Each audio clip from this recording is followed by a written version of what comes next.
In one corner, you've got Michigan. In the other corner, you've got TCU. One of these two teams is going to punch their ticket to the College Football Playoff National Championship game. And that team, you bet your bottom dollar, they're going to be throwing a fiesta when all is said and done, headed into the new year. Great time to subscribe to the channel. Big Ten content every single day. Always smash that like button to spread the word of Big Ten Ted to the masses. Look, Sonny Dykes said it himself. Now, he said in order to stop the Michigan offense, you need to stop the run game. I think what he really means is slow down, because as we saw against Ohio State, Michigan's got another asset to their offense, and his name is JJ McCarthy, and it's that Michigan pass game. So we know now that this is a two-dimensional offense. We know that this is a Michigan team that can throw the football down the field, but there is absolutely zero argument.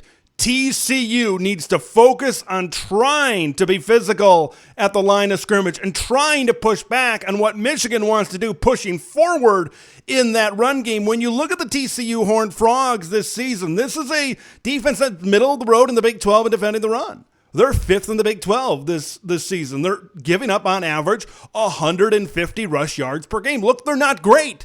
Michigan is better up front than TCU. I think the statistics show that. What I've seen and what I've watched on tape, both of the Michigan Wolverines and the TCU Horned Frogs say that as well. Now, there was a game earlier this season against Texas where TCU held Bijan Robinson to 12 carries and 29 yards, but for the most part, this TCU defense hasn't been great against the running game. I just don't think that they don't have the personnel up front. They don't have the size to match up against this Michigan offensive line that has now won back-to-back Joe Moore awards as the top offensive line in the nation. Like, we know what Michigan wants to do. We know what Jim Harbaugh wants to do. This Michigan offense is going to want to line up and just punch the ball down the throat of the TCU Horned Frogs. They are going to dare TCU to come up and match them in their toughness and match them in their physicality and just match them in the style of play that they want to play. So now the question needs to be asked.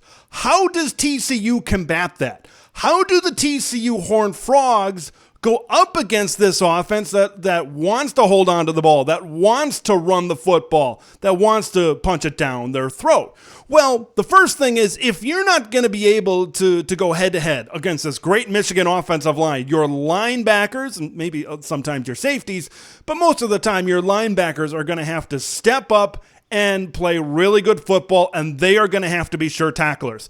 You need to keep those runs, 4 to 6 yards, and you can't let those runs become 8 to 12 yard runs. You can't let them get into the secondary, because when the Donovan Edwards gets to the secondary and he breaks it into the open, he has the ability to take it to the house. He has the ability to put those 60, those 70 yard touchdown runs on the scoreboard. So TCU needs to try to contain this running game. I've seen very few teams be able to do this. I think one team that did it in a decent way was Illinois earlier in the season, where you don't get those big chunks of yardage, where you hold them, where they do have to try to convert on third down occasionally. That's what TCU needs to do. Now, can they do it? I think that's a totally different story, but I believe that's what TCU needs to do, considering that I just don't think that they have the horses up front to go head-to-head against this Michigan offensive line. On the other side of the ball, TCU, you got to hit big plays early. Like, we know that this is a second half.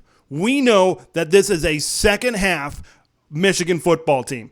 They have been so good making those adjustments at halftime and playing a complete, full 60-minute football game. No one plays the 60 minutes of football from start to finish better in all of college football than the Michigan Wolverines. For TCU to kind of get maybe Michigan a little bit out of their groove, they need to hit big plays early. Max Duggan needs to go deep. He needs to try to hit Quentin Johnston deep early. Try to take maybe advantage of a matchup against a shorter defensive back.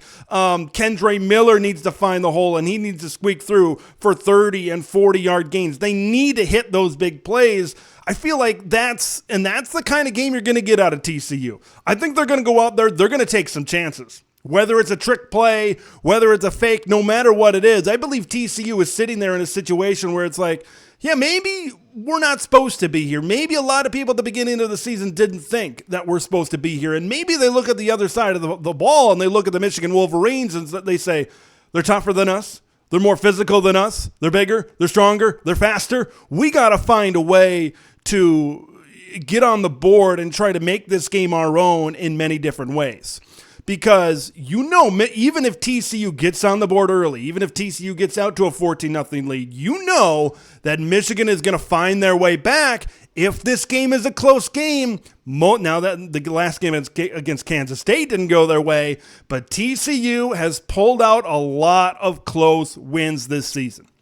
I will say this about this matchup as well. TCU ain't seen a team like the University of Michigan. Okay, I love what's going on in the Big 12. I love how they're adapting in a post-Texas and Oklahoma world in the Big 12. Look, out of all the conferences outside of the Big 10 to watch, I really love watching Big 12 football. But there ain't a team like Michigan in the Big 12. There's just not. There's not a team as big. There's not a team as physical. Look, there might not even be a team like Michigan in the entire country.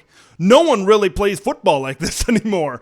This is becoming, a black and white type of style where, man, it doesn't seem like football has been played like this in a very long time. Football, a lot of times, is played like they're playing it over in Fort Worth. The boys that are going to be wearing purple at TCU. So how, even with the preparation, I'm not sure. TCU is focused on usually game planning against fellow Big 12 teams that kind of look a lot like themselves. This is a completely different looking team that I think TCU is really used to seeing right now, and I'm just not sure how they're going to prepare for this. Okay, because Michigan is used to seeing a team like TCU. They just played them. A team that likes to throw the ball, maybe score a lot of points, has got a good quarterback, toughness, physicality, defense maybe lacking a little bit. Sounds a lot like Ohio State, doesn't it? Right? So Michigan is used to kind of game planning against this kind of team. I just don't think TCU is used to game planning against this Michigan team. I think they're going to have to get creative in order to go toe-to-toe with the Wolverines. TCU wants to be within a possession, somewhere in the fourth quarter, but Michigan, like we know, they play boa constrictor football. They get a grasp of you, and when they are locked in, they just tighten and tighten and tighten until the air is completely sucked out of you. And that's how Michigan wants to play. They want to keep TCU's offense off the field, and they just want to tighten that grip until it can't be tightened no more. I want to hear what you guys think. Who's going to win? You think Michigan is going to punch their ticket to the national championship game, or is this one going to be a battle with the TCU Horned Frogs? Leave your thoughts in the comments below. Subscribe to Big Ten Ted if you haven't already. I'm Big Ten Ted, and we will see you in the next one.